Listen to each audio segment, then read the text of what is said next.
Hello mummy. സിനിമയിലെ പ്രകടനങ്ങളിലേക്ക് കിടക്കുകയാണെങ്കിൽ ഷറഫുദ്ദീന്റെ casting എന്ന് പറഞ്ഞാൽ പിച്ച് പെർഫെക്റ്റ് എന്നാണ് പറയാനുള്ളത്. ഇനി ഇക്കാര്യത്തിൽ എന്ത് സംഭവിച്ചാലും ഫേസ് ചെയ്യാൻ ഞാൻ റെഡിയാണ്. വ്യത്യാസമുള്ള രണ്ടുപേരാണ് ഞാനും ഐശ്വര്യം.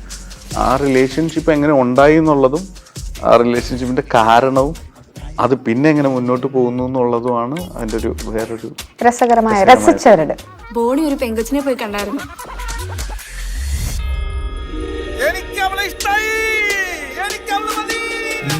അത് ഭയങ്കര ബ്യൂട്ടിഫുൾ ആയിട്ട് അവർക്ക് ചെയ്യാൻ പറ്റും. ഇതിൽ വില്ലനായിട്ട് ഇവർ കൊണ്ടുവന്നൊരു ഹിന്ദിക്കാരനൊക്കെ ഉണ്ട്. അത് വളരെ കൺവിൻസിങ്. ഈ സിനിമ നോക്കുന്ന സമയത്ത് കോമഡി നന്നായിട്ട് വർക്കൗട്ട് ആയിട്ടുണ്ട്. എസ്പെഷ്യലി ഫസ്റ്റ് ഹാഫിലൊക്കെ ഷറഫുദ്ദീൻ്റെ ഔട്ട് ആൻഡ് ഔട്ട് പെർഫോമൻസ് ആണ്.